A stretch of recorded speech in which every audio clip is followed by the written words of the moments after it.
Well, Mother's Day is on the horizon. It is a week from Sunday, and sometimes this holiday can be rough if you need to mend your relationship with Mom. That's right. Joining us with some tips on how to make it a happier Mother's Day, our relationship advisor, Kat Roby, is here. Hello, Kat. Hi, how are you? I'm great. Nice to meet you. Happy May Day. Well, Yes. thank you very much. We're all bringing the Same colors to you. today. I know, we're so bright and cheery, very spring.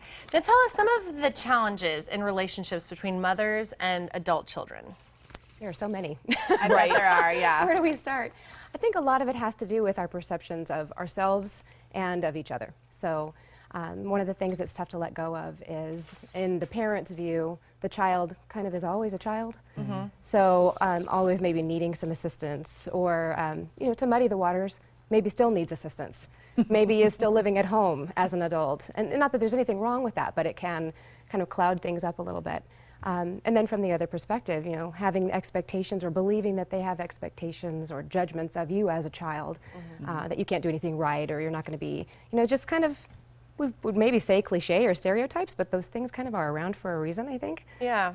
I feel like as an adult, you know, sometimes a mother is simply offering an opinion. Maybe you didn't ask for it, but it's very easy to get defensive about a mother's opinion, especially mothers and daughters. I feel like that relationship is always sort of the most strenuous. Yeah, and in a lot of ways too, especially, you know, obviously just in regular everyday life, but also when it gets involved with marriage items, you know, the daughter's marriage or parenting, it can be seen that, you know, mom can be looked at as a, well, a critical voice. Right. You know, maybe someone who does know, but maybe the daughter or son, you know, want to go out and do things a little bit differently and feeling like they don't maybe have the freedom to spread those wings. But the key is they do have that power. It's just really uncomfortable. It's really uncomfortable to pull away from that bond a little bit, knowing that or trusting that they're still going to be there, they're still going to be loving you, and they're still going to be supportive, because they might not show that.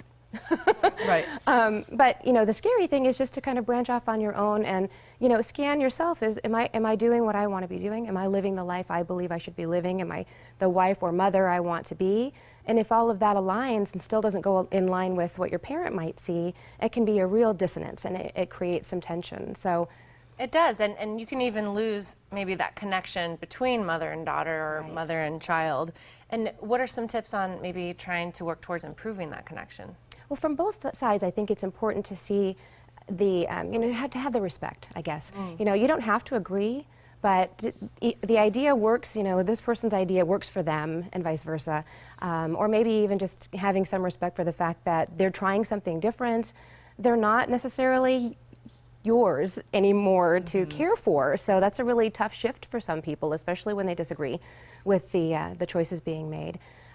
From the child's perspective, or the adult child's perspective, you just kind of have to own your choices and feel, you know, strong enough, I guess, to walk around, even when in the face of what might be disappointment.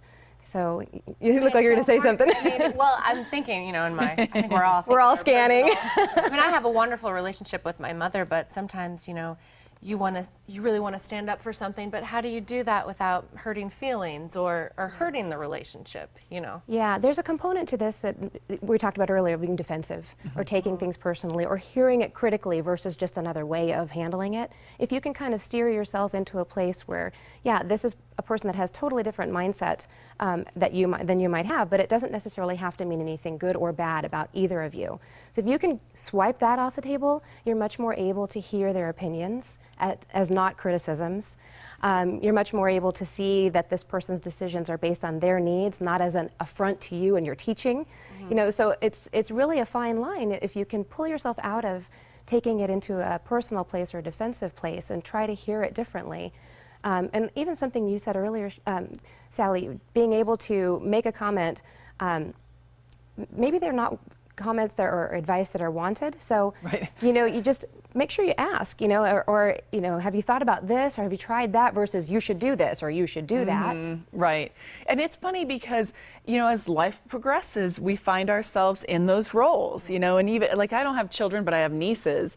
And my mom always used to say, why do you ask me if you're not going to take my advice? And I find myself asking my nieces that, you know, it's like you have this filter. I want to ask your opinion, but I'm only going to choose this nugget. Yeah. If it's fits in what I wanted to hear. Right. Yeah, and if you say what I want you to say, I'm going to go with it. But if you say something else, I'm going to ignore you completely. Yeah. Yeah. Well, and maybe even, from that perspective, being able to open the door that way. I mean, all of us probably get asked for advice all the time, and someone, doesn't take it, and we do feel like, well, why did you ask in the first place? But they were maybe asking just to scan for ideas. Maybe they weren't asking for, Exactly. here's what you should do. Like scanning for ideas is a totally different thing, and finding out what kinds of things they might be able to choose from.